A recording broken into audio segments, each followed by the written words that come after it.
All right, we're recording and now live on YouTube. So it's going to pop up something. Oh, I might need to log in. Sorry about this, but we will be ready. First time. You have grace. Well, can we tell everybody about your first time?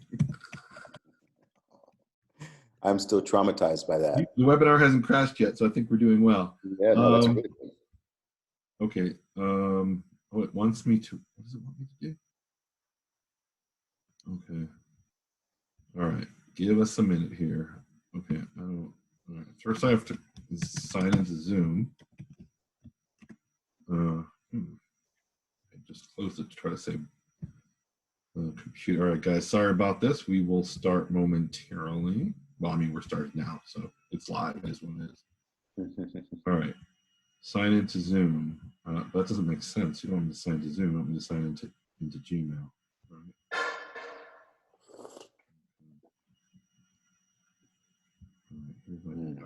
right. Well, I see a recording button, so that's huge. We're recording. We're live. We're just not live on YouTube yet. It will be hopefully in a moment. Okay. While Nehemia is doing that, those of you that are in the room, maybe you can give us a little chat and tell us hi and where you're from as he's working on his technology things, you know. Hi, I'm from wherever. And he's telling us. Got the guy from Australia, Switzerland, Nevada. Here's YouTube. Tacoma. Okay. To opt out of Zoom, making sure. I don't care about that. Come on. Okay. Oh, here we go. Live from quarantine. Public, go live. Is now streaming live on YouTube. Wow. It says preparing to live stream the webinar. This is a webinar? Yep. Okay. All right. Hey. People talking. Got Nebraska, British Columbia, Dallas County, San Antonio. It's going by so fast. I'm talking. Florida, Georgia. What's that? It says start talking. Okay, we're talking. All right. Oh, we're live on YouTube. Beautiful. All right. So, guys, we've come together today. It's March 20th, 2020. I'm in Dallas, Texas. Keith is coming to you from Charlotte, North Carolina. And it is a little bit after 5 p.m. in Dallas here, 6 p.m. in Charlotte. And we've come to you on this from quarantine. Keith, you're literally in quarantine, right? Can you tell the people? Yeah, actually I'm in quarantine. How'd you get there? Yep. So what was obviously there's been a lot that's happened in a short period of time.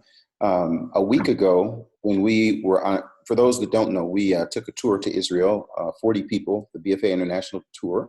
And before we left, I think maybe the numbers in the United States were, I don't know, I could probably find out specifically, but over in Israel, they were already ahead of the game of starting to prepare for what we're going to talk about here today. But the biggest thing that happened was while we were there, things shifted and changed really quickly. So I'm not going to go into all the details. I can just tell you, if you ask me why we're quarantined, when I landed in the United States, they came on the loudspeaker and they said, listen, because of where you're coming from, we are not only suggesting, they just made it like it was a fact. We're going to ask that you all quarantine for 14 days, and people had to fill out forms and all sorts of things. And it was kind of weird, but I want to tell you one thing, Nehemia, just before we, folks that are There's listening. someone here from Jordan. Yeah, from Jordan? Lady here from Jordan. Yeah. So one thing that's interesting, do you know how when you land in Israel, and when people land, they clap?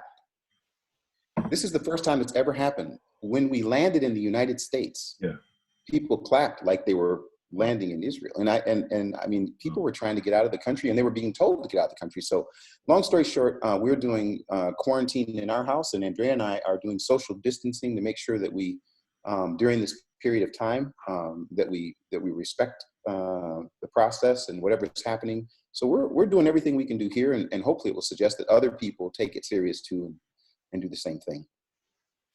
So tell us who was over in Israel, because I wasn't there with you. You were there with, like 40 people? Yeah, and we had, I can just tell you this, we had the most amazing group of people. We had 39 up until you called. You called and said to me, Keith, you're in Israel, yes? Do you realize that the borders are being closed? And I was like, what are you talking about? We had one guy who had missed his flight and needed to get there. He had to get a new ticket, and he went through Istanbul. And as he was in Istanbul, Israel said, that's it. We're shutting the border to non-Israeli citizens. And so we thought we were going to be 39 without 40. But when he landed in Israel, they asked him who he was with and what he was doing. And he said the guy just liked him and opened the door. So while the borders were closed, the door happened, and we ended up having 40 people in Israel for an amazing, very tense, very difficult, probably the most logistically challenged trip I've ever been on. For that week that we were in Israel, because every day something was either happening in the United States that affected us or happening in Israel that affected us. So tell us a little bit about what's going on in Israel. And we're going to hear from some others who are in Israel now, a little bit later, some pre-recorded segments we're going to share. Mm-hmm. But Keith, tell us, what did you do during this week in Israel? Was this your typical tour where you're traveling to the... No, actually it wasn't.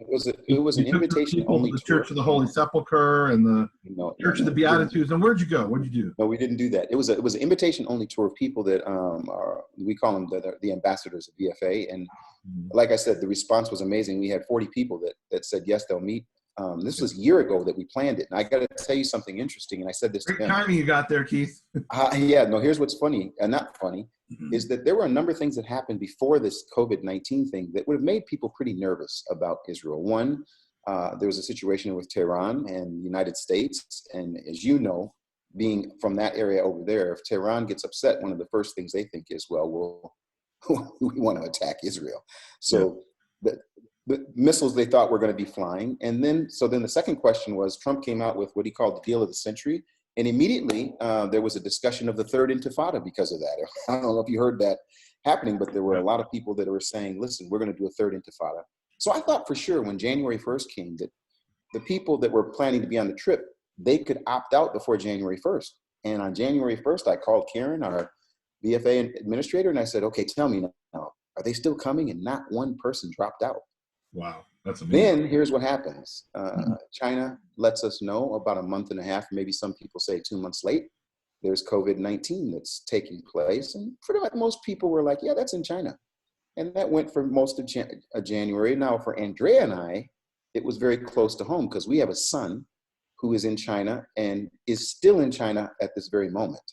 And so as all that was going on, and you understand, Nehemia, having lived there, it's a very, how would I say, fluid situation. Anything can change at any day that can affect the entire country. So we had heard from a number of people that this was going to be bad. And so we called Andrew and said, hey, Andrew, listen, got a flight for you. Want you to come home. And Andrew was on the phone with us saying, we appreciate that offer, but I'm going to stay here. Oh, so he's still in Shanghai?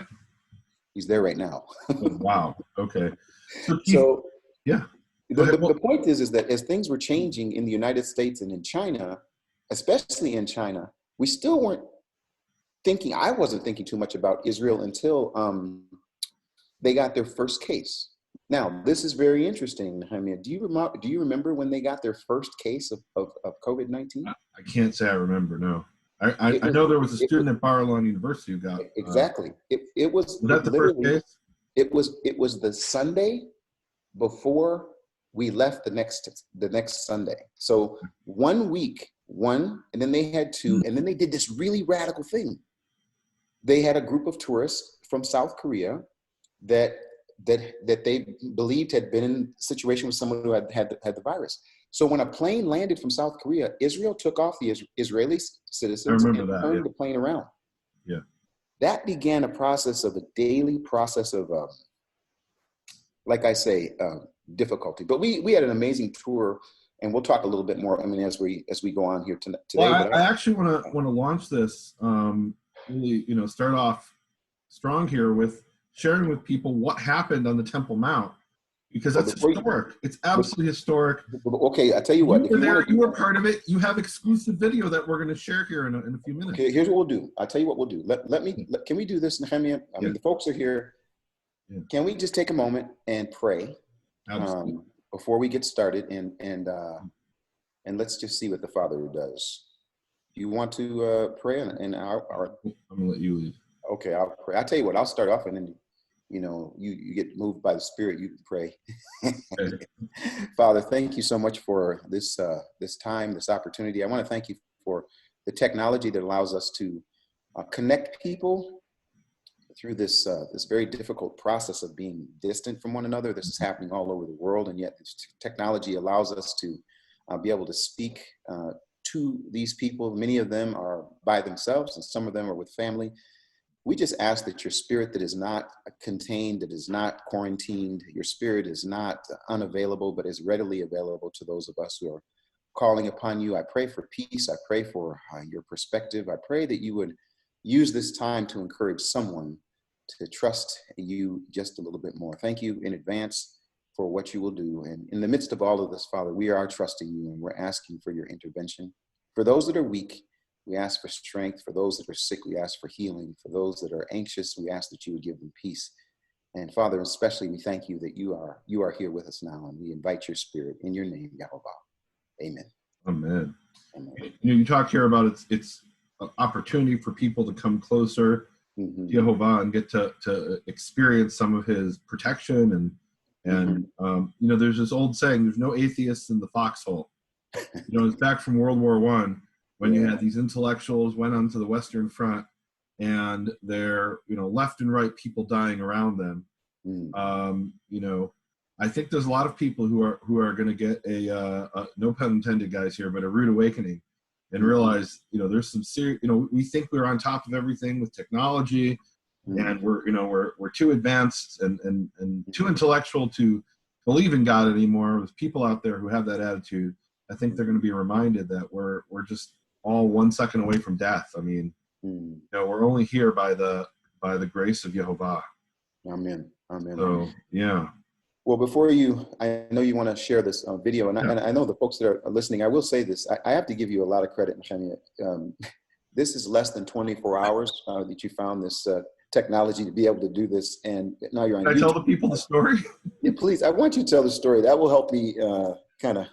Netanyahu, Prime Minister Netanyahu gave this speech, and I called you up, and we did this. When did he give the speech? When did he give the speech? Last night. He gave a speech, I don't know what time it was. And we did this quick video, and we had a reaction to it. And in this, we said how we're going to do this program here. We're going to do this live broadcast. And we got off from doing that little 10-minute clip we did. And I opened up the program and realized I don't even know how to do it.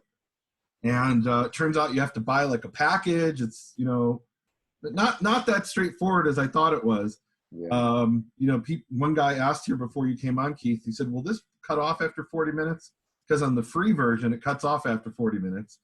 And on top of that, there's all kinds of things you can't do in the free version. Right. So, guys, if you feel so led, we've got McCourt Hebrew Foundation on my end and BFA International on Keith's end. We're stepping out here to try to bring this message to you. So if you want to support my ministry at nehemiaswall.com, and Keith, what's your website where they can support your ministry? BFAinternational.com. BFAinternational.com. Okay, so you had something unique in history happen, and yes. I want you to share it because this is in the annals of history now. Yeah. That happened. It really is interesting. It really is incredible. We had a group of people that did not do any of the regular touring things. I don't really like that anyway, but the things that we did were all very specific, and I don't want to bore you all with all of it, but the whole point of it was to end our time in Jerusalem and to end the tour Sunday morning on the Temple Mount.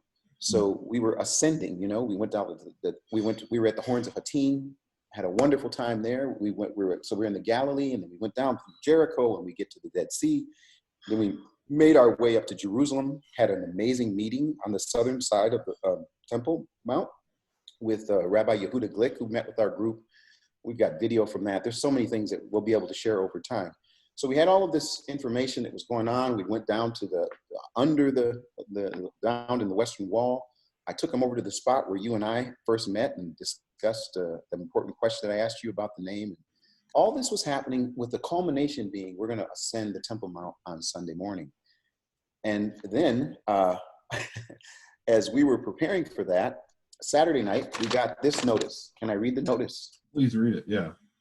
From the Office of Senior Deputy Director, General Tourism Experience and Administration. Below are the new directives according to the Ministry of Health in dealing with the coronavirus outbreak. Now, This is at the hotel, folks. So we get this at the hotel, and it says, as of 6 a.m. tomorrow morning, which that means it's going to be Sunday morning, visitors still in Israel will not be allowed to continue with their planned visit to sites. What do you mean? Oh. It's the culmination. Are you kidding me? Somebody say, uh-oh. Yeah, somebody say, uh-oh, right? So they say, first of all, you've been planning this for a year. We're planning it for a year. For Sunday morning. And Saturday night, you're told, hey, guys, there are no more visits. And guess what? What also happened is we got a notice from the United States. The president of the United States declared Sunday as a national day of prayer. And what he said was, pray wherever you are. Wow. So we're like, okay, we're ambassadors of the United States. We need to go and pray. And so they send us notes saying, you know how beautiful that is? Pray wherever you are. This reminds me of the speech that King Solomon, he's on his knees with his hands in the air, and he prays this beautiful prayer. It's in 1 Kings, I believe, chapter 8. And one of the things he talks about there, and he says, and the foreigner who is in the far off land, I'm paraphrasing here, will turn to this place and pray to you. You think that wasn't this was our, this is what we're going to do. Is we're going to go to this place and we're going to pray according to what Solomon had done. But the Israel authorities say, as of tomorrow, your visits are canceled. Second thing, visitors are requested to stay in their hotel and plan their departure from Israel as soon as possible. In other words, get out. So, and now this is not. This is a week. Wait, this is the final day of your tour? Yes. Oh my God! Wow. So first thing is, don't do your sites. Second thing, stay in your hotel unless you're on your way to the airport. Mm-hmm. Third thing, as regarding their activity in the hotel, tomorrow an update will be broadcast. Presently, we ask hotels to continue operating according to the new regulations. This means no more than 10 people in one area and maintaining a designated distance of 2 meters. So I go down to dinner or whenever it was, and the tour is all split up. They're staggered at tables. And I wanted to go sit with the people. And the guy said, sorry, we already have 10. You go to that table by yourself. You had to sit in lunchroom by yourself. So I'm thinking, something's going on here. Now, the interesting thing is this. Back to Sunday morning. So we had talked as a group about what was going to happen. And, as you know, Nehemia, you've been on the Temple Mount. It can get sometimes get very tense up there. Correct. Absolutely. I mean, it can get very tense. And so we talked about all the things, religious issues, etc. And the one thing that always happens at the Temple Mount is there's a long line. So we say we're going to be there at 7:30 so that we can be there right when the Temple Mount opens at 9. So we're expecting to be there from 7:30 to 9. An hour and a half early. Wow. Always this is what we do. Okay. Here's what happens. We get to the Maghrabi gate. We come through the Dung gate, to wait in line, and there's no line. Wow. When we get to the front, the Israeli people there, the police that are in charge, there's literally no one in line, and they say, okay, come, and they stop us at 10. And I don't understand what they're doing. So they're saying 10 can go. 10 can go. And I'm like, well, that doesn't work for us. So I wait for the other 10. We get everybody together. We get up to the Temple Mount, and here's when everything changed. Yeah. For the first time ever, I didn't see the people that are usually there that are like putting their eye on you and following you around and walkie-talkies. Come to find out that the Al-Aqsa Mosque was closed. The Dome of the Rock was closed. There's nobody there. Wow. So let me put this in perspective for people. So Israel liberated the Temple Mount in 1967, but then turned the administration of the Temple Mount over to the Waqf. The Waqf is the Muslim equivalent of, let's say, the Vatican. That is, it's the religious authority of the Muslims with their religious leaders, and they administer the day-to-day goings-on inside the Temple Mount. But to get in, you have to go with the Israeli police who surround you. So you'll be surrounded in a cordon of Israeli police, and right outside the Israeli police will be the Waqf, who are also keeping an eye on you. When I went there with Jerusalem Jane a few years back, them not realizing that I'm Jewish, we didn't go surrounded by the police, and the Waqf came right up to us and kind of gave us a really hard time. and you're saying you went up there and the Waqf people weren't there. Well, here's what I come to find out was happening is the Waqf was having a meeting. So there was about even better. 10 to 15 of them that were in a separate place. They were having a meeting. There were a few people that were up there, but it was extremely quiet. Wow. So we walked. Now, here's the interesting part. Our tour guide, a Jewish man, he was wonderful. Yariv says to us ahead of time, he tells me ahead of time, he said, listen, this is a very, very tense situation. Tell your people, no religious things, no da-da-da. And he's giving me all the rules as he usually do. And I will tell you, in the past, I've actually had to let the tour group go without me because I had an interaction there. So this time I was like, nope. You can't just like slide over that. The interaction was the Waqf knows you. They kicked me off by name. Yeah, they do. I was there when with my mother and you, and this Waqf guy walks up to us and he says, Keith Johnson or Keith Johnson, more like that. And like, how does he know you out of the hundreds of thousands of people who come up to the Temple Mount every year? They know you by name. They literally have I don't know, literally, but they have like a milk carton with Keith's name on it. No. Well, they do. Yehuda Glick. What they do is they track people that they're there, and I understood that. But I was with you, and of course he said, "How is your friend Yehuda Glick?" And which is a veiled threat because their assassins shot Rabbi Yehuda Glick and tried to kill him.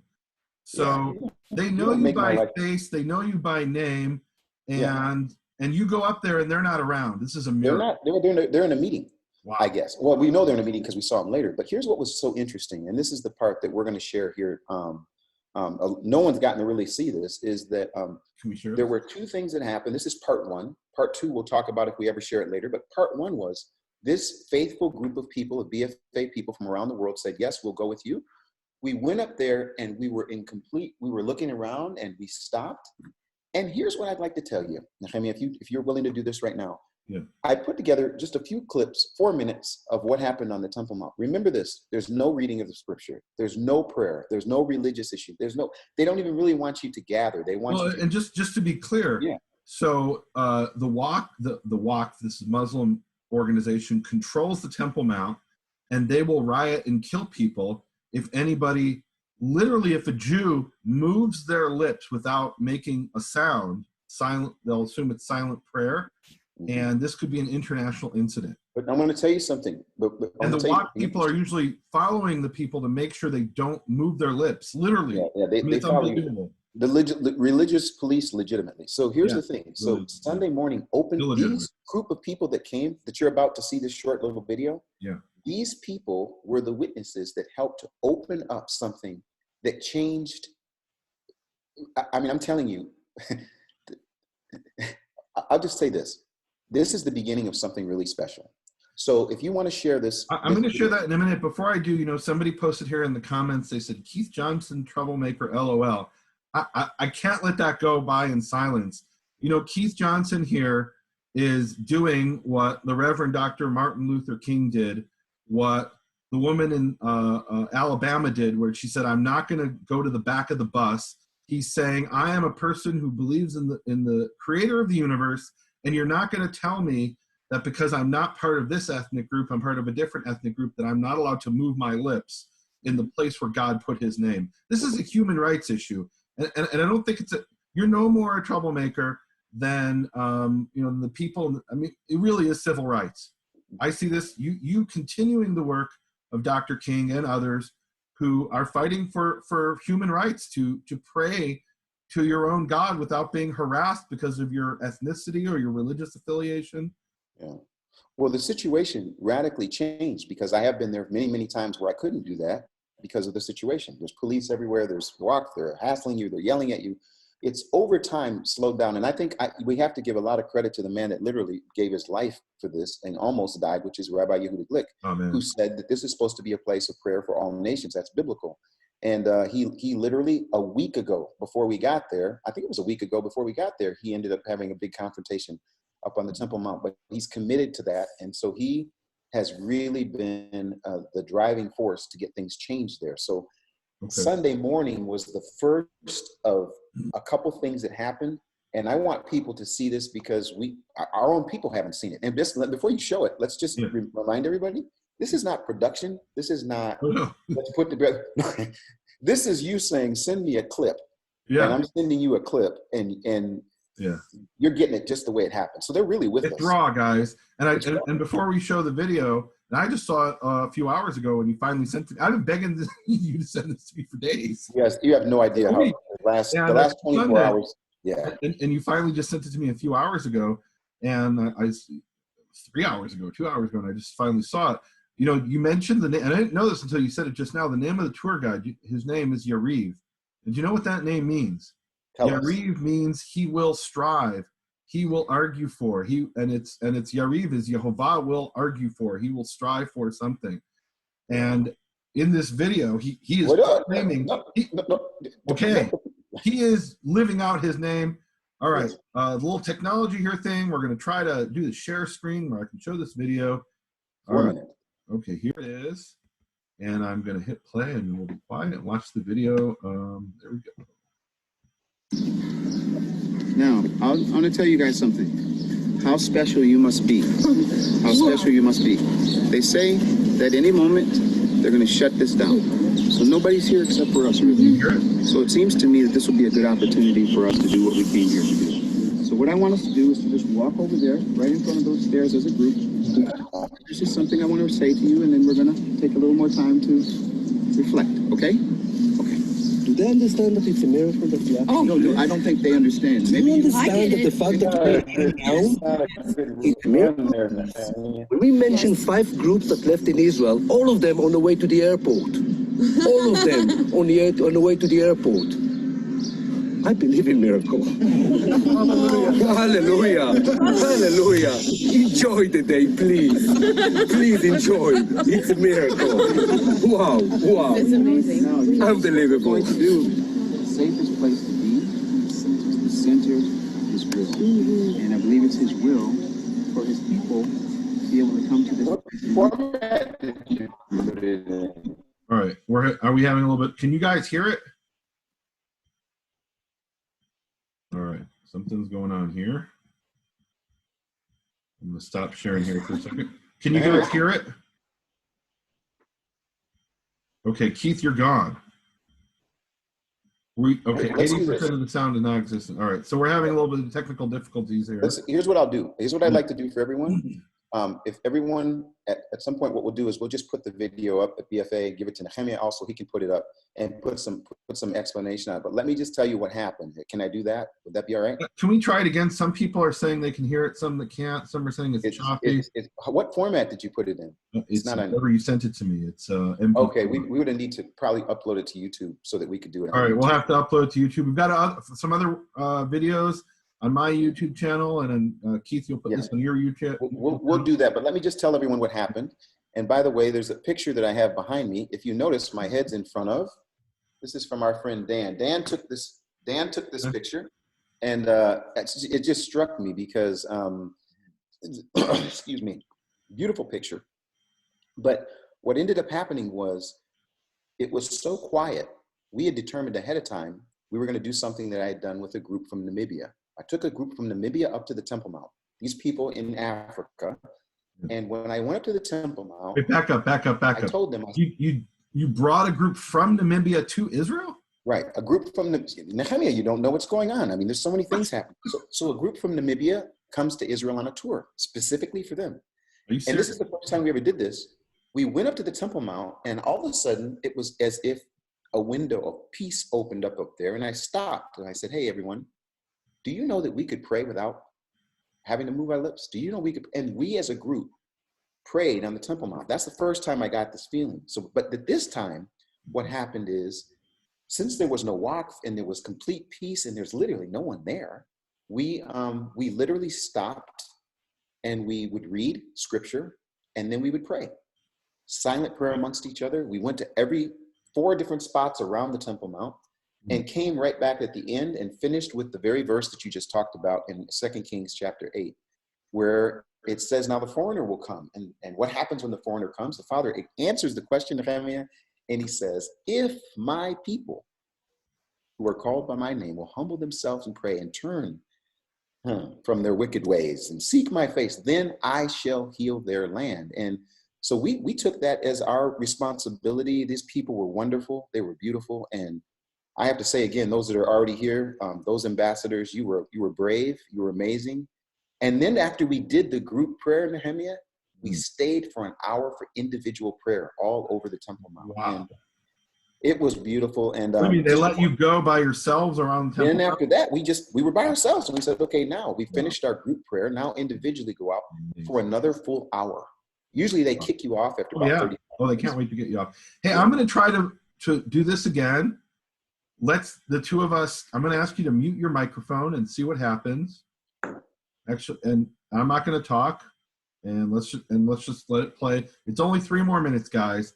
If it doesn't work, then, but I see somebody heard what Yariv said, so somebody's hearing it.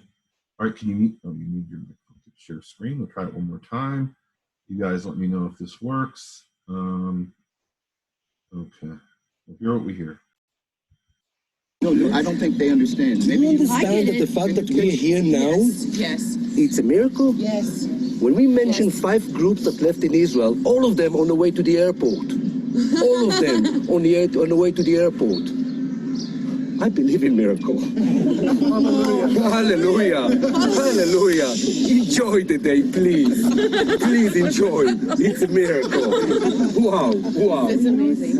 Unbelievable. Going to do the safest place to be is the center of his will. And I believe it's his will for his people to be able to come to this place in respect and in honor to do what Solomon asked. And I'll tell you what Solomon asked.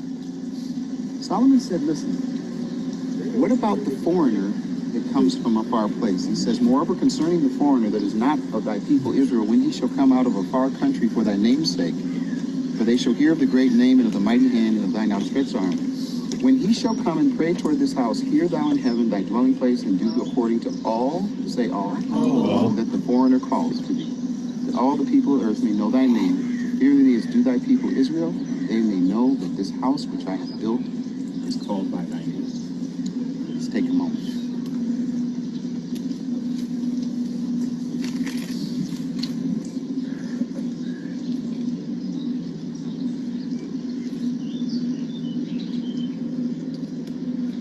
One more stop as a group, okay? One more stop as a group. We have just taken a full walk around the whole area. We have prayed, we have reflected, we've read scripture, but I have to give you this last one. Jehovah appeared to Solomon by night and said unto him, I have heard thy prayer and have chosen this place to myself for a house of sacrifice. If I shut up the heavens so that there is no rain, or if I command the locusts to devour the land, or if I send pestilence, even COVID-19, among my people, if my people who are called by my name shall humble themselves and pray and seek my face and turn from their wicked ways, then will I hear from heaven and will forgive their sin and will heal their land. Now my eyes shall be open and my ears attentive to the prayer that is made in this place. For now I have chosen and hallowed this house, that my name may be there forever, and my eyes and my heart shall be there perpetually. So he's ready to listen. So let's take a moment.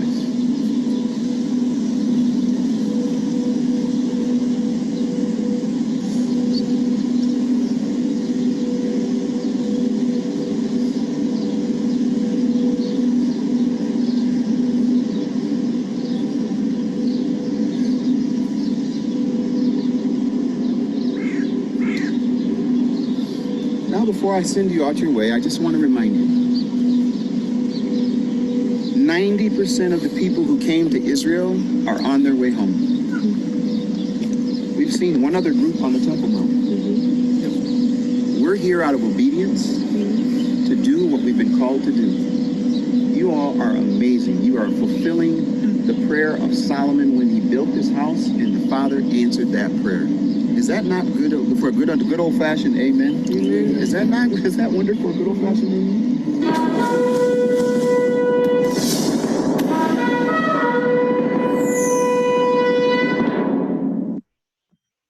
Okay, beautiful. All right. I don't know how much of that you guys heard. Okay, I gotta unmute you, Keith. Hold on 1 second. You're muted. Yeah, there you go. That was folks, that was painful for me. If you know anything about when it comes to video, like I'm really, Some people heard 95% of it, so that's good. Anyway, we'll make it available. But more than that, I on want to YouTube. It was an experience that I think everybody that came, I said to them, you won't experience this again, maybe during the redemption, but it was amazing. Now I want to end this whole Temple Mount thing because 2 days later, I get a phone call from Rabbi Yehuda Glick, and I'm now stuck in Israel because I was supposed to leave on Sunday, but the whole airline situation happened. Flights got canceled, flights got changed, and the only goal was to get our people back home. So what I told everyone was I wasn't going to leave until everyone got back home. So Tuesday, I'm now beyond the time I'm supposed to be there. Rabbi Glick says, hey, listen, can you meet me early in the morning? Let's go to the Temple Mount together. I said, no, it's closed. He said, no, it's not closed. I said, yeah, it's closed. What was closed was the Al-Aqsa Mosque and the Dome of the Rock. We get there, nobody's in line again. I have a video of him talking, and then we go up there with about 6 or 7 other Jewish people with the soldiers around, taking us up there, and Rabbi Glick did something, and it was amazing. We got to pray, I'm talking about out loud, in front of the police. And that'll have to be part 2, because I need his permission before I make that available, but it was the group on Sunday opened the door. On Tuesday, wow, he busted the door down. And then on Wednesday, he did a live, I think on Thursday, he did a live invitation, kind of like what you're doing here, and did the same thing again. So something has changed. We don't know how long it will change, but this thing that's been such a wow has opened the door so we could go there and pray. So thanks for sharing that, Nehemia. We'll make it available on YouTube. And people that are there are even responding. Here's someone here, Julie from England, is saying it was an awesome open door, and I'm so blessed to have, there's a friend from England. Different people that were from different places, they experienced it, and it was I don't even know how to say it. It was a blessing. So I don't feel like we can talk about what's going on today and the Temple Mount and not talk about how the Temple Mount, like how that was chosen. Yes. I mean, that's described in the Tanakh. Amen. It's the scene, it's in 2 Samuel chapter 24, and the king has counted the people, even though he was told, you don't need to count the people, trust in me, you don't have to feel all great and puffed up. Trust in Yehovah, and he decides not to trust in Yehovah. He wants to find out how many soldiers he has. Even though his general Joab, urges him not to do it. Boy, there's a lot we could talk about here, but let's see.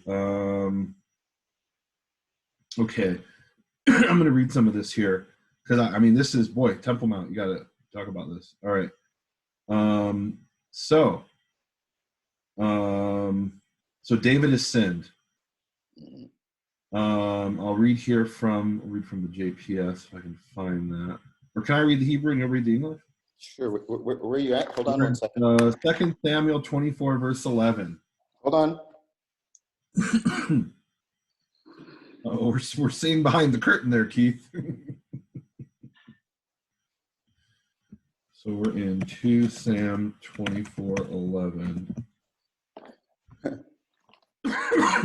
Our friend Travis made this a devotion. I had him do a devotion, and he did it out of this very chapter. So this is amazing. Go ahead, Nehemia. You're at 24? 24:11.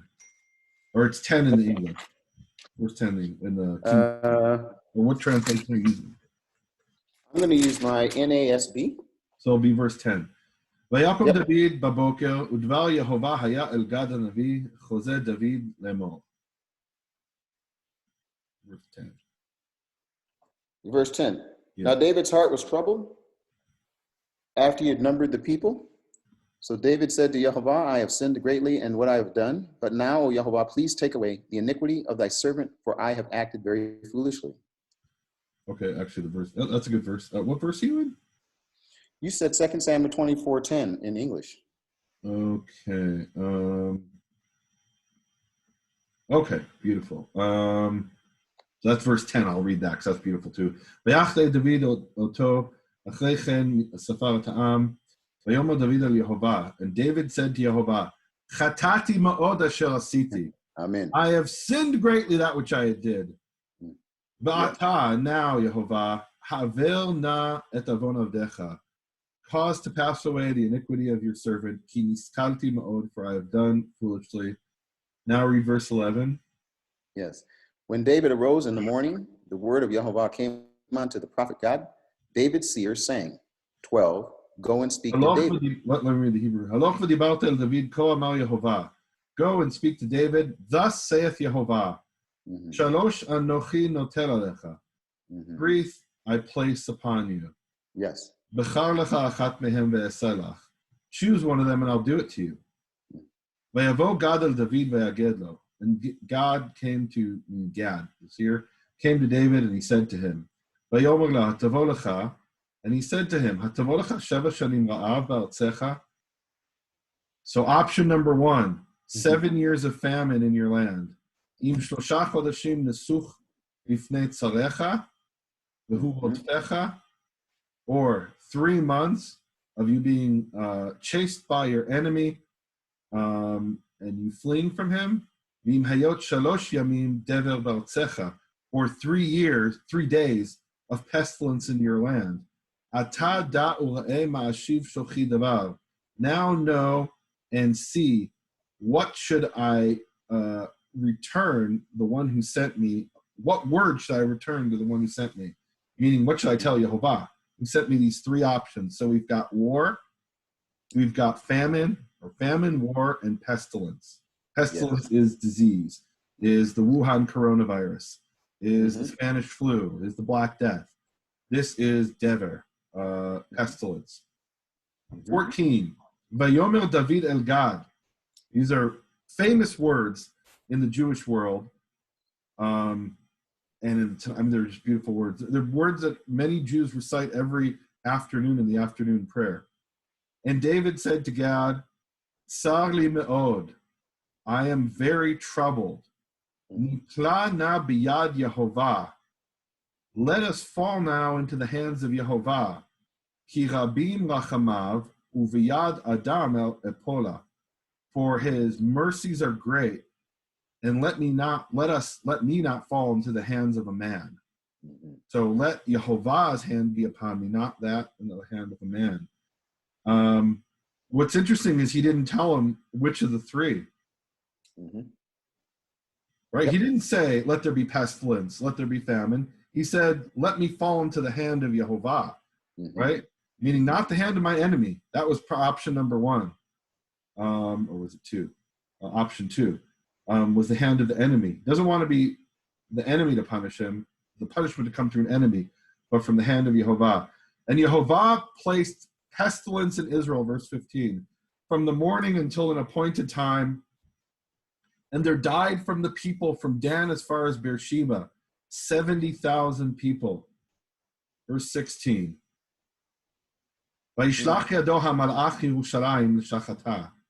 And the angel sent his hand against Jerusalem to destroy it. Vayinachem Yehovah. And Yehovah repented. And literally it means he was comforted. That is, he decided, okay, that's enough. Vayinachem Yehovah l'ra'ah. And Yehovah was comforted from the evil, or from the evil. Vayomer lamalach hamashchit ba'am rav. And the angel who destroyed many people said, Ata heref yadecha. Sorry, and he said to the angel who was destroying many people, Ata, now, it says Yehovah speaking to the angel. Now, heref yadecha, weaken your hand. Let go of let your hand go. Umalach Yehovah haya im goren ha'aravna hayavusi. And the angel of Yehovah was at the threshing floor of Aravna the Jebusite. Can you move your head slightly to the right, Keith? That is the spot of the threshing floor of Aravna the Jebusite. I'm in. Now let's see the black dome again. Instead of the golden dome, this is the white dome. Or the peach dome, anyway. Vayomer David el Yehovah bir'oto et hamalach hamakeh ba'am. Vayomer, and David said to Yehovah when he saw the angel smiting the people, and he said, Kinei, behold, anochi chatati, I have sinned. Vanochi heveti, and I have acted wickedly. Ve'ele hatzon ma'asu, and these are the sheep. What have they done? Tihina yadcha bi b'veit avi. let your hand be against me and the house of my father. Wow, I mean, David is putting himself in harm's way. This is incredible. Vayomer Gad el David bayomahu, and Gad said to David on that day, Vayomer lo, and he said to him, Aleh hakem leYehovah mizbeach v'goran aravna hayavusi. And he said to him, Gad the seer, go up and establish an altar to Yehovah at the threshing floor of Aravna the Jebusite, directly behind Keith's head. Vayal David kvar Gad kasher tzivah Yehovah, and Gad did as David did according to the word of God, Gad, as Yehovah commanded. And this is beautiful, this part, verse 20. No, you can put your head back there. I like your dome better than the other one. Verse 20. Vayashkef Aravna vayar et hamelech ve'et avadav ovrim alav. And Aravna looked and he saw the king and his servants coming towards him. He's like, oh no. Remember, this guy's a Jebusite. He's not even an Israelite. And Aravna came out and he bowed down to the king with his face to the ground. And Aravna said, why does my lord the king come to his servant? I mean, remember, the other Jebusites have been wiped out. So Aravna's thinking, this ain't good. And David said, to buy from you, to purchase from you the threshing floor, to build the altar of Yehovah, so that the plague ceases from upon the people. And Aravna said to the king, Yikach v'yal adoni hamelech hatov be'einav.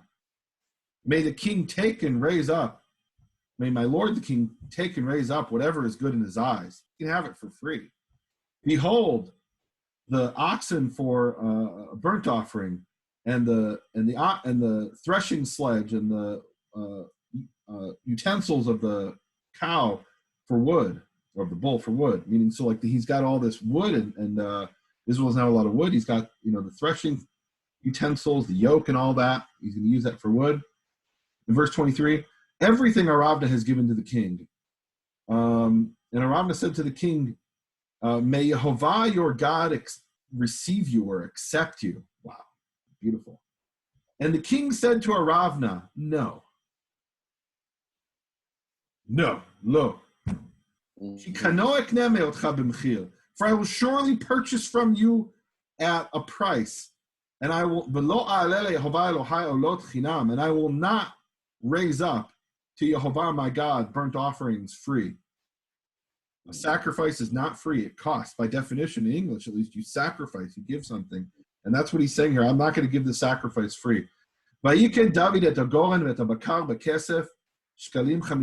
David purchased the threshing floor and the oxen with silver, 50 shekels of silver. So to me, this is incredible. We're just going to finish the story, and I want to go back to the significance of one more verse. And David built there an altar to Yehovah. And he raised up, sent up burnt offerings and peace offerings. And Yehovah responded to the prayer for the land, or to the offerings. And the plague ceased from upon Israel. Wow. I mean, to me, there's so much here to unpack. I mean, first of all, it's incredible to me. The most disputed land in the world is the land that's behind your head, the land that David purchased for cash money, not even cash money, real money, silver. And it's that land that the nations of the world, UNESCO has proclaimed, that land doesn't belong to Israel. That has nothing to do with the Jews, UNESCO has said. That land that Israel literally said, we don't want it for free. We're going to buy it from the inhabitants of the land, from the Canaanites. The Jews and the Israelites are what are called the indigenous inhabitants.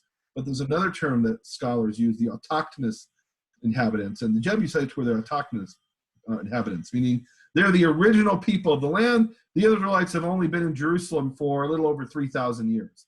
The Jebusites were there for a couple thousand years before that. So he bought it from the autochthonous inhabitants, from the Jebusites, for cash money. So nobody could ever say throughout all of history, well, the Jews just came and strong-armed us and took this. No, we bought it. That land is the land that's so disputed, the land Yehovah put his name forever. And it's at that spot where the plague stopped when he established that, when that was established as the place Jehovah put his name forever, with the sacrifices that were brought there. And to me, it's incredible that this David's response is incredible, where he says, let us fall now into the hands of Jehovah, let me not fall into the hands of man. And the result was the Wuhan Coronavirus. The result was a pestilence. Yeah. And you know, it's funny, it's really interesting, because sometimes people, they look at that little golden dome and they get confused, and they're not always sure about the history. And of course, you're bringing up the whole issue of David, but even before David, we have Abraham going to that area and offering up his son, which, isn't that interesting? David says, I will offer nothing that costs, I will not offer to Yahweh anything that, you know, that doesn't cost me. And before that, we have Abraham going there. And of course, up there, they say, well, Abraham brought Ishmael. So they say it's not Isaac. That's what the Muslims say. But you have a spot that's got so much significance on so many different levels. And what I love about the story, Nehemia, that you just read, and which Travis brought as a devotion, is the idea that even when something is happening like this, the Father can decide, stop. And this is our prayer, that he would just be comforted in the midst of all of this that's going on. And we know that ultimately he is the one that could say stop to the coronavirus and to anything else. So we're going to continue to pray for that and ask him to do what he does best, and that is to comfort us in the midst of difficulty. And I know there's a lot of people listening right now, I'm sure, that have been spending a lot of time watching the news or hearing what's going on the internet, etc. But ultimately, what do we believe about our Father? He is ruler of it all. And we're going to continue to go to him and come to him and ask him for his grace and mercy. So, amen. Keith, would you, right here with the people online here, would you agree that we can do this again? I mean, I'd like to share. I mean, people are going to be shut in. Yeah. I did a program this morning with my sister. It's on YouTube. I wanted to share it, share the video feed here on this stream, but it's not going to work. So guys, go to YouTube. I actually interviewed two of my sisters. One of them is a professor in Israel. The other is a professor in Washington State in Seattle. The one in Israel shared stuff that really shook me. I was really shocked. I can't share it now because the technology isn't allowing it. It really shook me. Guys, go to YouTube. Let me just share what's in there. I'm gonna give you the TLDR, too long didn't read version. What we're going through right now is phase 1. There's gonna be a second wave, is what's expected, and there could be more people who die in the second wave than the first wave. So anybody who thinks we're gonna be in quarantine for 2 weeks as a nation, the U.S. or Israel, and this is going to be over. No one in the scientific community believes that. What they're trying to do is, the term that was used in the press conference in Israel was to flatten the curve, so that there are fewer people taking up ICU beds when they get pneumonia. But this is going to last a while. So I'm hoping you're going to come back and we could do this again. I don't know if it'll be regular or what exactly, because we could have. Here's what I'd like to say. Yeah. What you do best, Nehemia gets me in the corner, but what I'd like to be able to say is I really want to make today a special opportunity. It is a standalone for me, and because I think circumstances, the way that they are right now, have been, overwhelming for me personally, and for the people that we're dealing with. So what I will say this to you, that I think that we need to continually ask the question, what can we do through the ministries that we have to support people in a really difficult time? And it may be this, it may be other things. There are some other things that are in the works. So I'm hoping that as we're led, we will let people know how we do that. I will tell you personally, for me, I was looking forward to Shabbat. Okay. And maybe we'll do it pre-recorded. This was kind of like a last minute thing. There's a bunch of things. Nehemia, I want to say this. One thing I think it would be awesome is that you showed me now that how you're able to do this and in the way that you did it. I think we could do some things that would make it available for people. And now I'm in quarantine, so I have no excuse. I can't say, well, I've got to get on a plane. I mean, I'm stuck. So I would hope that we would do some things and make it available for people. Yes. Okay, I want to end with prayer. Are we ready to end here? We're going for about an hour. Is that, or do you want to keep going? Well, wait, hold on. We haven't given. We got some Q&A. I want to get some interaction from the audience before we end. I want to share a verse. Yeah. That and I want you to. You have your tap open, Nehemia? got my tap open on a different computer because before it said it was taking up the bandwidth of the. Oh, you don't have the tap? No, I do. I have it right next to me because I had it before on this computer, and it was the Zoom is chewing up too much CPU. Hey, somebody asked here. Let me answer here, Chris. He asked if this is going to be on Nehemia's wall. It's going to be on Nehemia's wall, I hope. But it's definitely, right now, it's on YouTube. You can watch the whole thing on YouTube, I believe. And I think when we are done here, it'll stay on YouTube as far as I know. Yeah. If it's okay, I've got a verse I really want to share with people because it's something that was given, and I want you to have your tap because I want you to. Tap's open. Okay, awesome. Okay, here it is. So before we decided to go, I was led to a verse, and I just want to say it again. In times like these, I don't know how you feel, Nehemia. For me, my spiritual life is based on the Word of God, and then the Word of God speaks. That makes me sometimes want to stand up and walk outside, etc. This verse has been something that has been on my heart for months and months and months. So when our group got together, this was the verse I shared with them on the first day of our tour. And so I want you to go to, if you go to the tap, to 2 Chronicles, chapter 16. By the way, I'm looking at this on YouTube, and it's interesting. I see, like, here, at least what I see is I'm on the right and you're on the left. and on YouTube, I'm on the left and you're on the right. And I think my Bible thing there is backwards. Yeah, it is. Okay. No, but it's straight where I see now. You see it as backwards? Yep. Really? Yep. Okay. That is weird. Okay. I'm not sure how that works. It's mirroring everything, I guess. Okay. So what am I looking at? Two Chronicles? Yes. 2 Chronicles chapter 16, verse 9. And if people have their Bibles, I want them to look at it. There's a thought in here I really want to get to. Yeah. It says this in the NASB. For the eyes of Jehovah move to and fro throughout the earth, that he may strongly support those whose heart is, and in the NASB it says completely his. Now I want you to read the same verse in Hebrew. Okay. Ki Yehovah enav mishotatot, for Yehovah his eyes wander about b'chol haaretz, throughout all the land. Ivrit, just read it in Hebrew.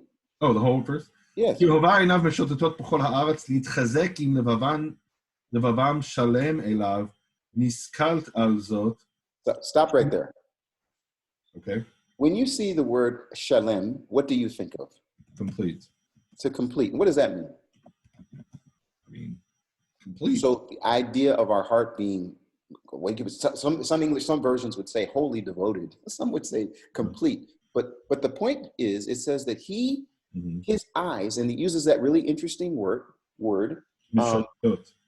Sometimes it's like looking. And I told the group, I said, a lot of people during this coronavirus issue and whatever, they're on the internet and their eyes are like, they're just scanning everything they can get, And I had this thought of his eyes scanning the earth, saying, for those whose heart is complete, wholly devoted to him, he wants to strengthen us. And what's interesting about the verse, Nehemia, it doesn't say he's scanning the earth to figure out how to get us out of trouble. It doesn't say he's scanning the earth so that no bad things will ever happen. Go and preach it. He doesn't say, I'm going to scan the earth to look to get you out of a situation that you won't have to deal with this. And I'm telling you, every single day in Israel, this was the verse he told me to bring in Israel. Every single day, he would strengthen my heart in the middle of chaos. Now, here's what's beautiful. I am convinced that he is not sitting up there in heaven and saying, let me just, he's not playing with us.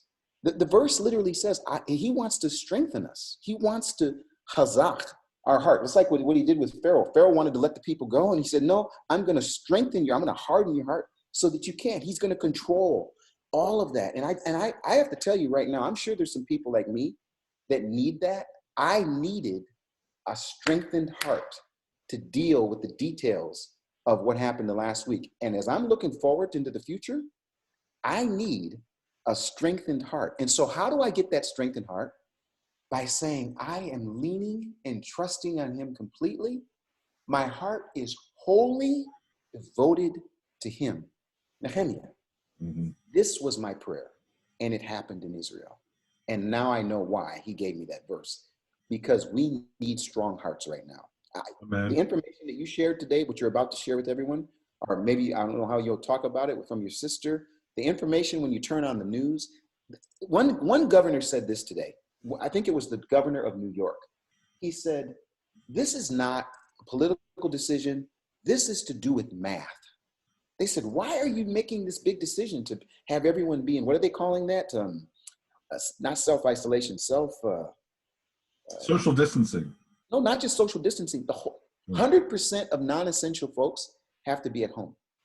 100%. California makes the same decision. Illinois just made the same decision. Maybe it's going to happen in North Carolina. And that happening, and I'll tell you, for me, I need it right now. I'm in quarantine right now for 2 weeks. And let me just tell everyone, it's eerie to have people being told to leave a country and have airlines not give you the ability to get on that airplane, and to wonder what's going to happen when you land, and all of those. Our whole group went through that all over the world. We're all at home now, and guess what we realized in 1 week? What's that? We can come back to a different country than where we left. Everyone that's traveled back to their places have come back to a different country. So this verse for me was prophetic. Keith, fully devote yourself to me. Trust me completely, and I'm going to give you a strong heart. He doesn't say he's going to get me out of the situation. I'm just going to give you a strong heart. And I'm sure some people that are with us right now need that. And so maybe you can talk about Shalem. We talked about it with our book, but I mean, how do we do that? What do we need to do? I just know for myself, it's a complete trust in him. Complete. Now, I want to tell one little, can I just tell one little story? We can go, Kat. I mean, we got another 57 minutes if you want it. I want to tell one story that this was the proof of trusting him. Yeah. So we've got 40 people. The borders are closing. When Trump made his decision on Friday, everyone almost went into shock when it said, you can't come from European countries. There was some confusion. People didn't realize if you were a U.S. citizen, you could still come. There was just craziness all around us. So Sunday comes, first group leaves. Monday comes, second group leaves. Tuesday comes, third group leaves. A couple days before, I've got a couple that's supposed to stay in Israel till Thursday. I'm not supposed to leave until Thursday. Okay. In the middle of the night before Tuesday, something wakes me up and says, you need to get out of Israel right now. I'm not trying to be overly spiritual. I'm just telling you, it was a strong urging. You need to leave now. I said, I can't leave these people. I'm not going to leave these people. So first things first, I went to them, and true story, they had a flight canceled. Their flight was going to be on Thursday. Wonderful, beautiful couple that they are. At-risk group, by the way, if something were to happen. They had a flight that was going to take them on Thursday through Europe, and then from Europe into the United States. Long flight, every kind of confusion that you can imagine. And we went to the airlines, tried to figure out, the airlines weren't picking up. Nothing was available. No flights were available. I called our tour operator. I said, Noam, he's the owner of the tour company, amazing man. I said, Noam, I need your help. I need these people on a plane. He calls me back. He says, Keith, on American Airlines, nothing is available. Nothing. Wow. He says, but I'm going to call my friend who's a travel agent. He calls the travel agent. The travel agent says, I got 2 seats. You wouldn't believe the amount of money to get these on these 2 seats. I told him, buy the tickets. He said, Keith, that's crazy. It's too expensive. I said, they must get out of Israel now. He calls me back. He says, I got the 2 seats. Then he calls me 20 minutes later, said, I found 2 other seats, a little cheaper. Still, it's expensive. It didn't matter because what I knew was I got to know how much the seats cost. You're killing me. More than you want to know. No, tell me. I want to know how the airlines are gouging people. Oh, they're evil. The seats were $2,600 each. Now, listen to this. Now, I want to get to the point. Now, I have them seats. I'm excited. First class? But no, not even upgrade. So now I'm saying for me, now my flight scheduled for Thursday. I can't get a hold of the airlines. Nothing happens. I'm just talking about trust. I'm talking about how fully complete and whole to him, he'll strengthen your heart. Once I get them all set, they're ready to go. Next group goes. Next, we got one group left. I can tell you a funny story. I won't tell you because you want to rush me off here, but No, take it down. Listen, we had one couple that we had a driver that was supposed to come and get them. The driver is going to come and get them and take them to the airport. We're waiting in the lobby. The driver comes in. He says, who's going to the airport? So we sent them on the cab. 5 minutes later, another driver comes in and he says, I'm here for Jim and Linda. And we said, what are you talking about? This guy just took Jim and Linda. He said, no, they're not supposed to take Jim and Linda. Long story short, the wrong driver takes the two people. Oh my God. Watch God.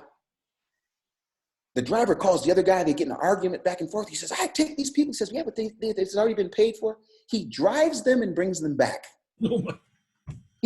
Now this is all happening, you guys. This is all happening in the middle of letters being saying the hotel's going to close, chaos everywhere.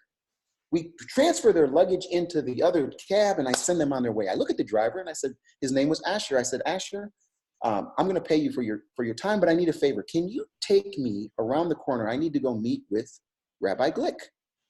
And so he says, okay, I'll do that. Takes me around the corner. I walk in. Rabbi Glick is there. We have an hour. I said, can you come back and get me? Now, I haven't paid him anything yet. I'm telling him, I'm going to pay you. It's all going to be good, but I need you to do this for me. He takes me there. He comes back and gets me.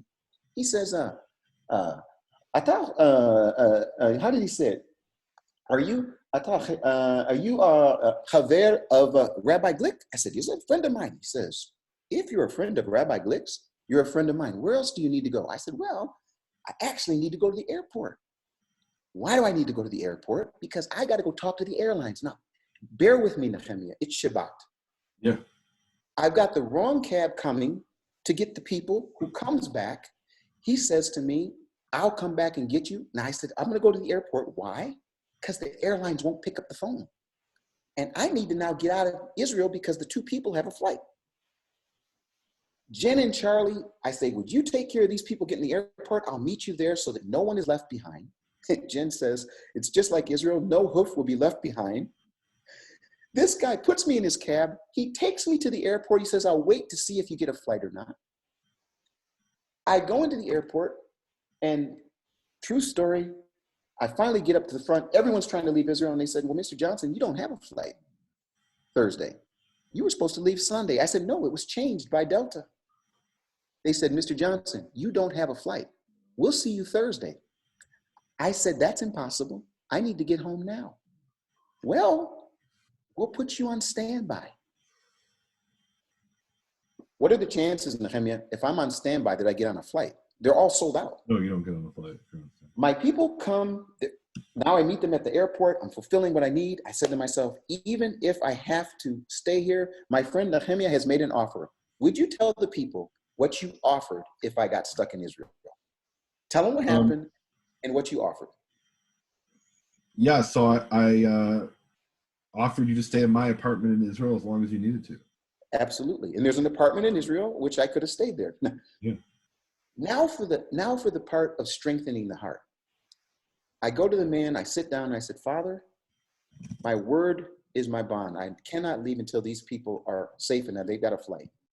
But it would be really nice if you would do this. But if you don't, even if you don't, I want to thank you for what you've done. I go back to the counter and he says, one seat available. They put me on a flight Tuesday. I get home on Wednesday.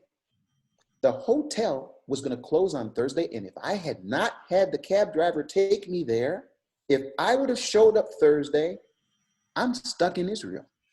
Yeah. And now for the other part, I'm not feeling that good. I'm tired. I've been up for 48 hours. I'm wondering what's going on, but I want to tell you, Nehemia, as a testimony, Yehovah strengthened and continues to strengthen my heart. And I'm convinced somebody's listening that needs that. Someone needs the strength. And he says that one condition is your heart complete toward me. So this is my only thing. If that comes across tonight, that people have an opportunity to be strengthened. And right now the world is going nuts. There's a lot of people that need strength. I know I do. How about you? Do you ever need him to? Absolutely.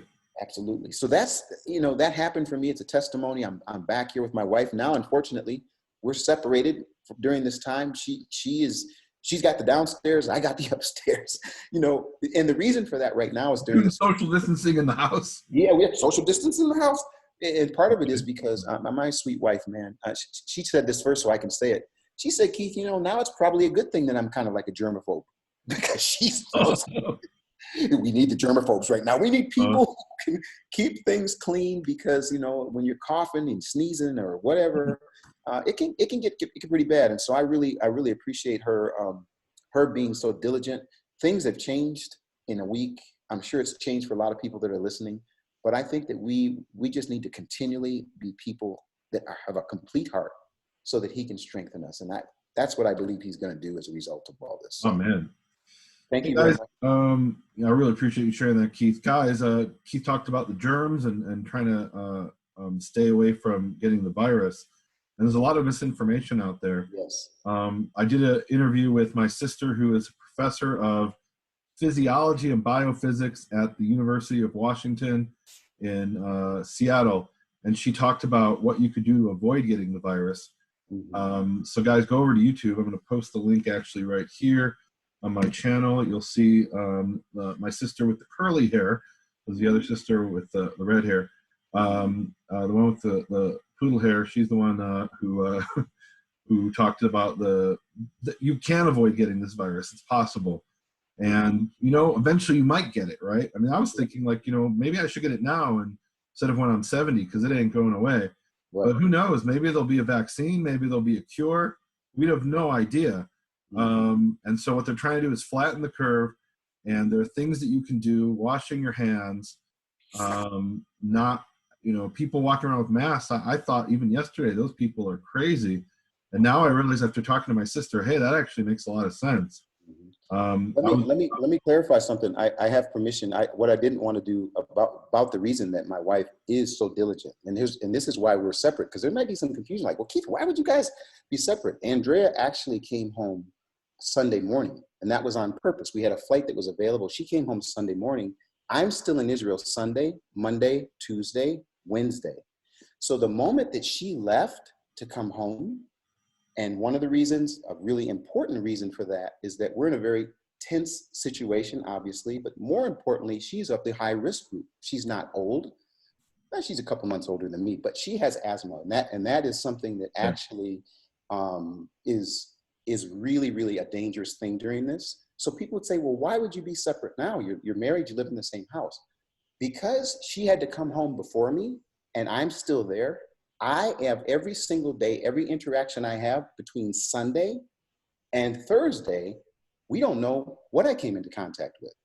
So she is a germaphobe, but more importantly than that, she's a high risk germaphobe. And I thank God she's a germaphobe, because what she's been able to do in our house is to keep things in a place where we love each other. We talk every day. It's kind of a new thing. It's kind of a cool thing, but the truth of the matter is we need to keep her from a place where if I'm coming from Israel and who knows what I've encountered, we don't want that to spread to her. And so that's what that's really about. But I didn't want to say that unless I had her permission. And so she's awesome. And I got to tell you something. Imagine this. So my wife comes on this trip and she's got these vulnerabilities, and she was absolutely wonderful. She held my hand, we walked together, but I did have to send her home early. And so we're going to go the 14 days, and hopefully at the end of the 14 days, we will both be good and we'll go from there. But this is going to be a long-term process, I think. And we just need to be as sensitive as possible for the older people and people with underlying medical situations, diabetes, heart disease, asthma, any of those things hit those people. I have asthma. I'm in that high-risk group. You're in a high-risk, Nehemia, and I'm telling you, so I'm living, again, strengthened heart, having the love that I have for her, and knowing that if it means inconvenience for me, so be it. But this is a serious situation that's taking place right now. So I spoke to a doctor, a friend of mine yesterday, and he said, and he was telling me, Nehemia, you're overweight, you're high risk, and he says even if the virus doesn't affect you more than it affects another person. Mm-hmm. And it might, but even if it didn't, if you get in a situation where there's 100 people who need the ICU bed, with the ventilator, and they only have 40 beds. You're the first one off that list. Asthma? No, we're taking the 20-year-old without asthma. You know, and that isn't a hypothetical. That decisions like that have already been made in Italy, where they're triaging. They're deciding, we're going to let this person die. We're going to put this person on the ventilator because they have a better chance. Those decisions have already been made in Italy, and they're now starting to be made in New York. So, and in Iran, yeah, I mean, they probably don't even have the ventilators there. I mean, and that's why this whole situation is the way that it is. And I mean, you know, people, I'll be honest with you. I mean, we got back home, and luckily, by God's grace, her coming early, she could actually prepare the house. And, you know, for me, did you get toilet paper? well, before we left, we took care of some things. We had some wonderful, my brother-in-law and my sister-in-law helped us. We thought, in the event that the numbers go up, can you do this for us? And we had a list of things which she created, and they did that. And so we're here. Our son is not here right now. So it's one of those things right now where it's so fluid. My prayer for people is that in the midst of all of this, we don't lose sight of Yehovah being in control. He is ultimately the one who can stay the pestilence. And at the same time, he's the one that allows certain things. And so we need to trust him completely. And as much as possible, Nehemia, we need to not allow ourselves to fall into any sort of panic, but just be as peaceful as we can, as purposeful as we can, and as prepared as we can. And then I think that we will be okay. I believe this is the remnant of people who are going to survive. I believe it. I believe we're going to survive, but it's going to take wisdom. It's going to take trust. It's going to take, you know, strategy. There's a lot that's going to be on us, but I'm pretty confident that if we take the right approach, that we will be okay. For sure. Hey, we did another video, the two of us, that again, I intended to broadcast that 20-minute clip as part of this, but because the technology isn't cooperating, we won't be able to do that. So there's a very important video, guys, of testimony of Devorah Gordon, who is over in Jerusalem. Yes. And we recorded that earlier today, and she ends with a Shabbat prayer. I really wanted to share that here, but technology just isn't allowing it. So I'm going to share that link here. You can also go to my tell everyone my YouTube page. It's important. Tell everyone what because she said some really important things, but tell everyone kind of like about her experience being there. You know, we don't need, you know, Nehemia, the great thing is that we can, it was a gift, what she was talking about. So let them know a little bit about the fact that she's in Jerusalem right now, which hit me like a ton of bricks when she said it's the first time that they've had a Sabbath like this. Right. I mean, and what is the Sabbath? There's no connection. There's no people getting together, and yet they're still entering into Sabbath. Well, you know, it's interesting. I grew up in Chicago, and English is my native language. But what I didn't know growing up that I use a Yiddish expression that you said this to me. I said, Keith, we're gonna be eating Shabbat dinner by my mother, and you said, what do you mean by her? You mean nearby? This is an integral part of the Jewish culture that you will eat by someone, meaning at their house, on a Friday night and a Shabbat lunch. Those are the two meals that people go and they'll eat by my mother, by my sister, by my friend. This is, I mean, just part of life that I grew up with in the Jewish world. And in Israel, everyone is part of that. And now for the first time, you can't go eat dinner by your mother, by your friend, by your cousin, because on a Shabbat night, because of social distancing. And, you know, so we're in a situation where people are stepping out onto their merpeset, onto their balconies, just to get fresh air and see other human beings. So guys, go over and watch the video that Keith and I did with Devorah Gordon. And she talks there about the Aviv search, which with Yehovah's help will take place this coming week. And it may not, right? I mean, it might be a situation where it can't happen. But let's hope and pray it does. If it's supposed to happen, if it's Yehovah's will, then it'll happen. And if not, then it won't. Can we just, I want to encourage people, and I want to say this, a week from now, a week from now or 2 weeks from now, things could change even more radically. And I really want to encourage people. Listen, I don't like constraints. I don't like schedules. I don't like somebody telling me I can't go somewhere. It's just not my personality. I don't like it. But I will tell you something.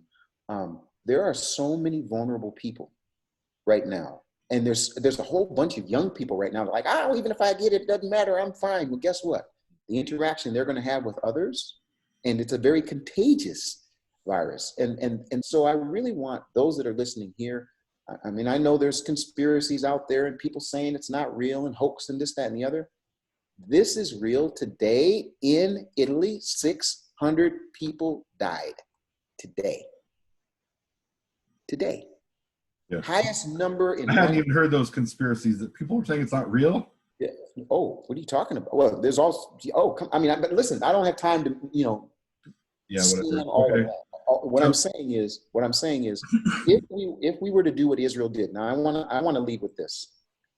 15 years, every time I've been to Israel, I've always learned something. And what I've appreciated about Israel is if I put one eye on Israel and one eye on the other place that I'm at, anywhere in the world, I usually get a perspective. What Israel did was very inconvenient for us. In fact, it was maddening. Flights canceled, borders shut. Do you know in Israel, what would happen is if you were in the spot where someone had the virus, just in the physical place, they had 100,000 people in self-quarantine. 100,000. Oh, I think we lost. And those could be people that were just in the space. Were you in hotels? Were you here? Were you there? So as we're traveling, I'm thinking at any time we could be like the pastor and the people who basically got not just quarantined with guards around the hotel. I mean, it could happen. But the point I want to make is being in Israel, let me see what potentially could come here. Mm-hmm. And that was a part of the strengthening too. So I hope that people don't pass this off. Like we're in a 100-year event. Happened to be about 101 years. Oh, this is what they call a black swan event. Yeah. This event here that we're in, the numbers, well, before we left and where they're at today, through the roof. And we haven't hit what's going to probably come the next couple of weeks when they start testing people. It'll be a little bit like China. 1 minute there's 1,000, the next day there's 7,000. So anyway, I'm just saying that for people to take it serious, and for especially for those vulnerable ones, the older people, the people that have underlying health issues. Mm-hmm. It's got to be scary for them. And so we need to be strength for them. We need to be perspective for them. We also need to be sensitivity for them. So I want to make sure that people know that it's a serious situation, and we got to do everything we can to honor, as they say, love Yehovah and love our neighbor and those that we're with. Wow, there's a lot there. Tell me how you're feeling here. Do we want to look at another Bible passage, or do we want to wrap up? Well, listen. I mean, the sun is setting. And it's about to be Shabbat, but I want to. I mean, if you send something else, great. I got 2 Kings chapter 6 verse 24. Mm-hmm. I just want to look at this real quick, and then I'm going to end with prayer. Okay, good. And it happened after this that Ben-Hadad, king of Syria, gathered all his army and went up and besieged Samaria. And there was a great famine in Samaria, and indeed they besieged it until a donkey's head was sold for 80 shekels of silver, and mm-hmm. 1/4 of a cob of dove droppings for 5 shekels of silver. Mm-hmm. Then as the king of Israel was passing by on the wall, a woman cried out to him, saying, "Help, my lord, O king." And he said, if Yehovah does not help you, where can I find help for you? From the threshing floor, from the winepress? Then the king said to her, what is troubling you? And she answered, this woman said to me, give your son that we may eat him today, and we'll eat my son tomorrow. So we boiled my son and ate him. And I said to her on the next day, give your son that we may eat him. But she had hidden her son. Now it happened when the king heard the words of the woman that he tore his clothes. As he passed by on the wall, the people looked, and there underneath he had sackcloth on his body. Mm-hmm. And he said, go do so to me and more also, if the head of Elisha, the son of Shaphat, remains on him today. Mm-hmm. So he's ordered Elisha, who is the disciple of Elijah, Eliyahu, to be executed. But Elisha was sitting in his house, and the elders were sitting with him. And the king sent a man ahead of him, but before the messenger came to him, he said to the elders, do you see how this son of a murderer, meaning the king, has sent someone to take away my head? Look, when the messenger comes, shut the door and hold him fast at the door. Is not the sound of his master's feet behind him? And while he was still talking with them, there was the messenger coming down to him. And the king said, surely this calamity is from Yehovah. Why should I wait for Yehovah any longer? Those are the words of the king of Israel, right? Like, come on. And actually, it's interesting in Hebrew, he says, why should I hope for Yehovah any longer? And what he's saying is, hey, this bad thing came from Yehovah. I have no more hope in Yehovah. I don't want anything to do with him. He believes Yehovah exists. He just doesn't want anything to do with Yehovah. He's saying, I don't hope in him anymore. Then Elisha said, this is chapter 7, verse 1, hear the word of Yehovah. Thus saith Yehovah, tomorrow about this time a sa'ah of fine flour shall be sold for a shekel, and 2 sa'ahs of barley for a shekel at the gate of Samaria. So this is interesting. It may be the first time in history where we hear about the economic concept of supply and demand. Right? So during the siege, the prices for the donkey's head, which is worthless, it's not even a clean food. It's not a food. A donkey's head is selling for a lot of money, and then tomorrow the prices are going to drop precipitously. So an officer on whose hand the king leaned answered the man of God and said, look, if Yehovah would make windows in heaven, could this thing be? What you're saying is impossible. And he said, in fact, you shall see it with your eyes, but you shall not eat of it. So Elisha says, you don't believe in it? You won't even be able to see it. Now there were 4 leprous men at the entrance of the gate, and they said to one another, we are sitting here until we die. So this is why I want to bring this story. Verse 3, as we hear about these 4 men who are in quarantine. They've got leprosy, the city is under siege, and they're not even allowed inside the city. They're sitting outside the city and saying, we're going to die. Like normally we're beggars and people throw us food. They don't want to get near us because we have leprosy. But in this case, they don't even have food to throw us.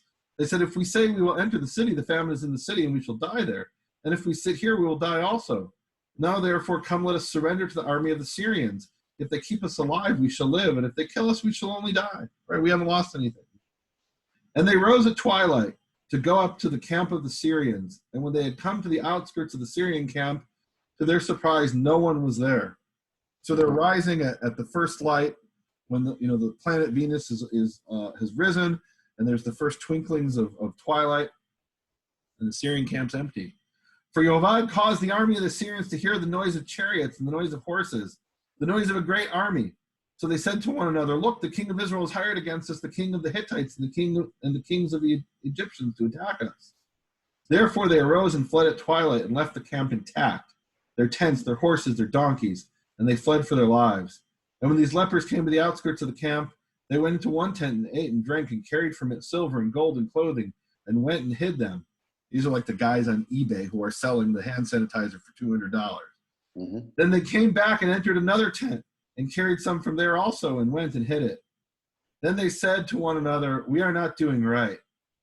This day is a day of good news. And I love it. In Hebrew, the word is Yom Bisorah, a day of Bisorah. That's what's the word that's usually the equivalent of the Greek evangelion, right? Meaning like what you translate English as gospel, right?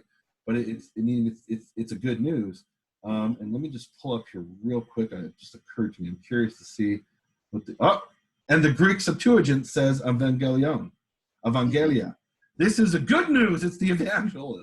Yes. The good news of the evangel, right? I mean, this is good news. What's the good news? The enemy is left and we're not going to starve to death. Okay, so this is a day of evangelion, of gospel, and we remain silent. If we wait until morning light, some punishment will come upon us. Now, therefore, come, let us go and tell the king's household. Right, there's people starving to death. They need to know what's going on here, that there's food for them to eat and they won't die. So they went and called to the gatekeepers of the city and told them, saying, we went to the Syrian camp and surprisingly no one was there, not a human sound, only horses and donkeys tied and the tents intact. And the gatekeeper called out and they told to the king's household inside. So the king arose in the night and said to his servants, let me now tell you what the Syrians have done to us. This is the conspiracy theory. They know we are hungry, Therefore they have gone out of the camp to hide themselves in the field, saying, when they come out of the city, we shall catch them alive and get into the city. They've heard the gospel, and they said that's too good to be true. And one of his servants answered and said, please let several men take 5 of the remaining horses which are left in that city. Look, they may either become like all the multitude of Israel that are left in it, meaning they're going to die. Or indeed, I say, they may become like all the multitude of Israel left from those who are consumed. So let us send them and see, meaning we're all dead anyway. What do we have to lose? Therefore they took 2 chariots with horses, and the king sent them in the direction of the Syrian army, saying, go and see. And they went after them to the Jordan. And indeed, all the road was full of garments and weapons which the Syrians had thrown away in their haste. So the messengers returned and told the king. Then the people went out and plundered the tent of the Syrians. So a sa'ah of fine flour was sold for a shekel, and 2 sa'ahs of barley for a shekel, according to the word of Yehovah. Now the king had appointed the officer. So Elijah has his prophecy, and they can't imagine how it would possibly come true. It seems impossible. And boy, today reading this story strikes me in a way it didn't strike me in the past, because I could imagine that impossible things could happen, but I'd never experienced a black swan event, a once in 100-year event like we're going through now. Maybe once in 500 years. Now the king had appointed the officer on whose hand he leaned to have charge of the gate, but the people trampled him in the gate, and he died, just as the man of God had said, who spoke when the king came down to him. So it happened just as the man of God had spoken to the king, 2 sa'ahs of barley for a shekel, and a sa'ah of fine flour for a shekel shall be sold tomorrow about this time in the gate of Samaria. Then the officer had answered the man of God and said, now look, if Yehovah would make windows in heaven, could such a thing be? And he said, in fact, you shall see it with your own eyes, but you shall not eat of it. In other words, this man saw it literally, but he was trampled by all the people going to get the food. And so it happened to him, for the people trampled him in the gate, and he died. Wow. I mean, we're the lepers in this story, and we're in isolation. Now, right? Nehemia, yeah. I want to tell you something. I want to ask you a question. Yes, sir. Tell me the oldest example of quarantine that you know of. That's a good question. This is important. You called it life from quarantine. Yeah. I mean, definitely leprosy is a form of, in the Torah, has a quarantine attached with it, for sure. So Leviticus chapter 13, I want to close with this. I've got this at my house. There's a Torah scroll. I see it every single day. The first example I know of quarantine actually is before Leviticus, but 13, it says that, the priest will come and look and say, how many days, this is cool, how many days do they tell the priest that the person has to be isolated for? 7. And then after they check, how many more? Another 7. 14. Here's what's amazing. Now, I got the chills right now. So Israel is saying right now, we need 7 days of quarantine. That's what they're starting with.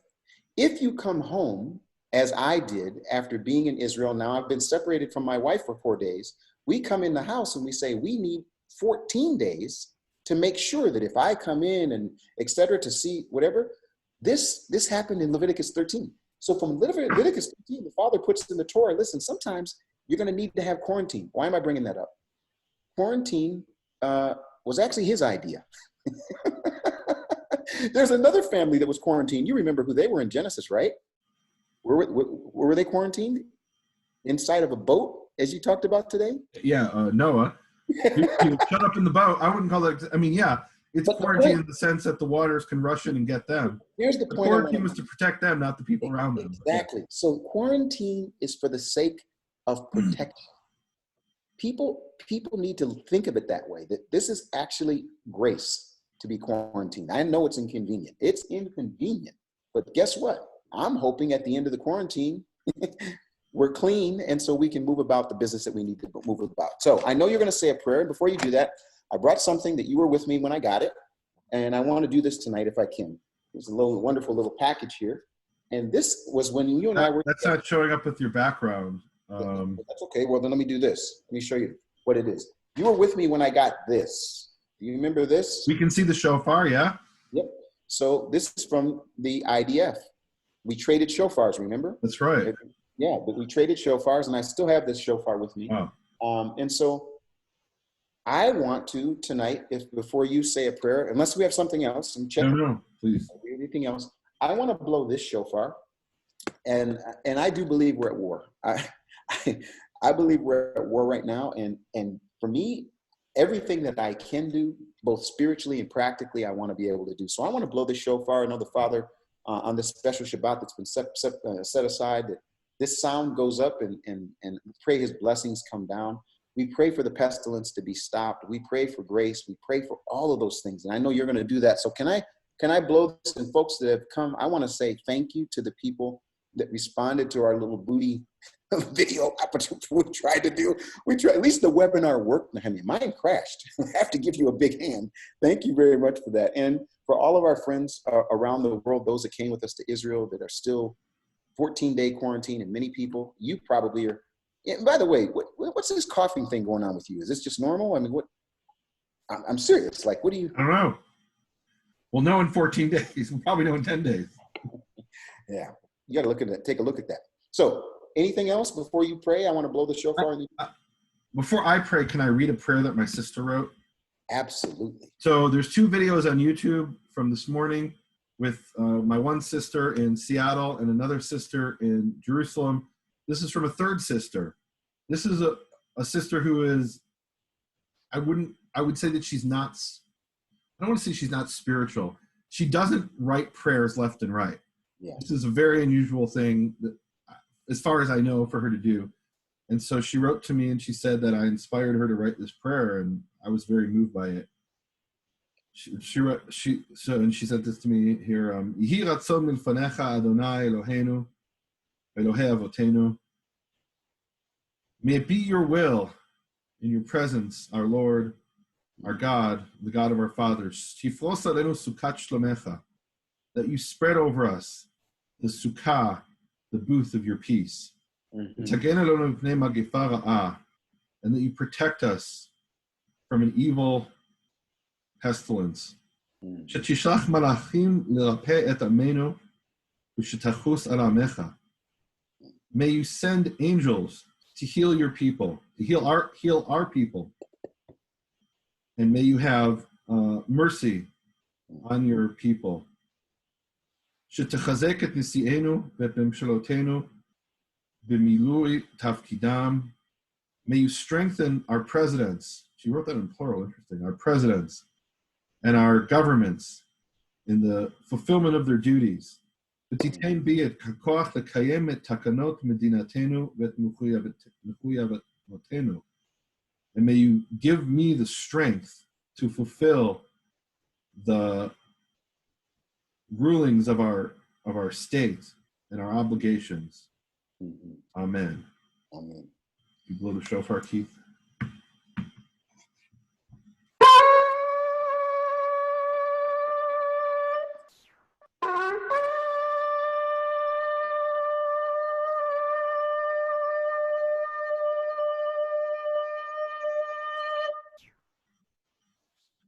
Yehovah Avinu Shabbat Yehovah our Father in heaven, I ask that you stand before the angel of the pestilence and you say, Lo, no, no further. That you put your sukkah of protection, your booth of protection over us, covering us with your protection, Yehovah. Yehovah, strengthen the hearts of all of those who are today in a difficult situation, who are having difficulty from the disease or from the quarantine or from the shortages. Yehovah, give wisdom to our leaders around the world to make decisions that can bring us into a situation where this plague stops. Yes. Yehovah, we want to fall into your hand and not into the hand of any human. Yehovah, have mercy on us and forgive us of our sins. Amen. Amen. Nehemia, you won't do this, so I'm going to do it. Everyone needs to know this. You have done a really phenomenal job at nehemiaswall.com with a whole lot of information, and there's a lot of new things that are going to be coming out really soon. Same thing at bfainternational.com. The videos are going to be coming out. Information is going to be coming out, especially when you send an email. Like, for example, both of us sent an email. It was just on the spot. Yesterday, 2 emails in a day, which is not normal, right? I mean, you just sent the email. Unprecedented. So I want to encourage people that are here. This is not for any other purpose than to staying connected. Make sure that you go to nehemiaswall.com, sign up for the newsletter. Make sure you go to bfainternational.com, sign up for the newsletter, so that when we do send something out, you don't miss it. And things are very fluid. Agreed? I mean, absolutely. Well, and YouTube might decide to ban us tomorrow, and we'll still be able to communicate. So the point is, staying connected is a way that we can do this. Another thing people should do is if you have Gmail, go into your promotions tab and drag my newsletter out of it, drag Keith's newsletter out of it, from BFA International, from mine, nehemiaswall.com, from McCoy Hebrew Foundation. And when they ask you, do you want other things not to go in there of this sort, click yes, and do the whitelisting. Look up how to do that, because I'll send things out and only 30% of the people will get it sometimes. So yeah, guys, I hope we're going to have a chance to do this again. I want to wish everybody a Shabbat Shalom. I'm sorry, somebody just put a comment, and I think it's so appropriate. What's they that? Want the priestly blessing to be spoken with the name in it, and if you would be willing to do that for us, to place the name upon the people, I think that would be a great way to end. Okay. Yevarechecha, Yehovah v'yishmerecha. Yehovah bless you and keep you. Ya'el Yehovah panav elecha v'chuneka. Yehovah shine his face toward you and be gracious towards you. Yisa Yehovah panav elecha. Yehovah lift his face towards you. And may you have shalom. Amen. Amen.